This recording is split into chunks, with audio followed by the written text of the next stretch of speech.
Coach, kind of a wild weekend in the Southeastern Conference this past weekend. I mean, how can you kind of use that to kind of motivate your guys that, if something crazy could happen here too? Yeah, I think for us, it's still about what we do with our time, and how we practice, how we meet, how we walk through. That is, to me, what it's all about. And that is what will give us a chance to go play the best ball that we've played, is focusing on us and making sure we're doing everything we can, man, to be the best version of us Saturday at 3:15 in Athens. And that is, without a doubt, the goal. Coach, we all know that you're a coach that likes to get up and down the field, play at a fast pace. How difficult was it for you a couple weeks ago to kind of slow it down and play a little bit more of a controlled pace? Yeah, I think for me, it's all about what is the thing that creates an advantage, and that's going to be week to week as we move forward and understanding what we're getting on both sides of the ball and in special teams. And then it's up to me and our staff to put us in a position to have a chance to go win the game. And so we'll continue to look at that. I've said it forever, the ego part of it, you got to set it aside, know exactly who we want to be, but what gives our football team the best chance to go have success is what matters.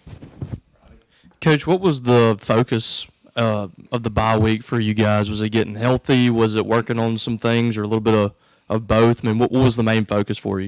Yeah, again, when we talked about it last week, but for us, we got very specific with some things that we had to get cleaned up. Both sides of the ball in special teams, and we're talking about in between the white lines. And then I thought it was important for our guys to be able to get away a little bit, reset, refocus, regroup, and get ready for this back half of the season. So as we got in the building, this morning, our guys they had great energy. They've had great energy. There's really good intent, and we need to have a great week to be able to go play the way we need to play.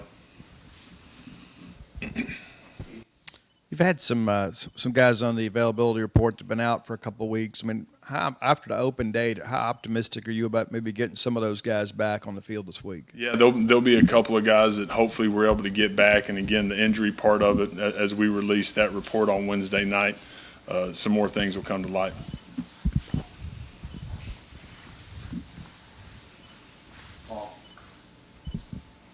Obviously, Van Buren's going into another pretty hostile territory and another top five team. But how much did that experience at Texas kind of I know you're always going to have butterflies, especially when you're playing in a place like that. But how much did that experience you think help him getting prepared for this week? Yeah, it's a huge, opportunity for him last week to have this great amount of growth after getting his first start.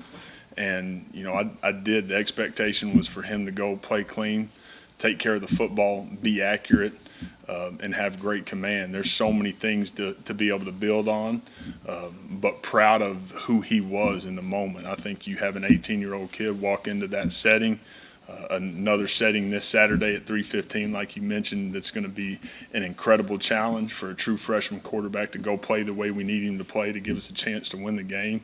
But he's a young man that is focused on doing just that. And so we'll continue to promote that.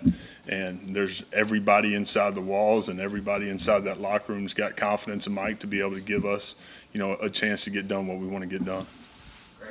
Going off of that, facing another top five team on the road, how opportune did you find the timing of this bye week? Yeah, we needed it. There's no question about it from a health standpoint. Again, just being able to refocus, recalibrate, and get our guys a little bit of a break that they needed, and get us back in this building with just great energy and being incredibly thankful for opportunity and grateful for what we got ahead of us. And we do. We've got an incredible challenge on Saturday, but our guys are excited about it. Going off of Brian's question from earlier about kind of the offense, you mentioned, slowed down the tempo a little bit against Texas, but also going back a game, it's 2 straight games with 50 rush attempts in each game, sacks included. But is this kind of you evolving the offense throughout the season, changing it, or is that more of just kind of a matchup thing week to week? Yeah, it really is more of a week-to-week thing. Again, we talked about it in the first couple weeks of the season. Establishing the run was going to be something that was critical for us as an identity, as a program. Our best units, my best units that I've ever had incredible balance. And so that is who we want to be. We want to have great balance. We want to be able to run the football really well. and that's going to be something that's important for us this Saturday and moving forward. First look on film study, what stands out to you the most about this Georgia team? Yeah, I mean they're really good in all three phases.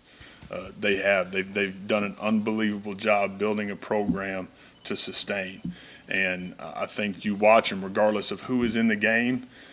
The expectation is for that guy to get done exactly what the starter was trying to get done, and so there's incredible depth there, and they've played really, really well in all three phases, and we're going to have to do a great job of taking care of the football and being able to take advantage of some opportunities. If we're able to move the football, we got to score touchdowns and not kick field goals. That'll be a big piece of it, and we're going to have to get off the field on third down.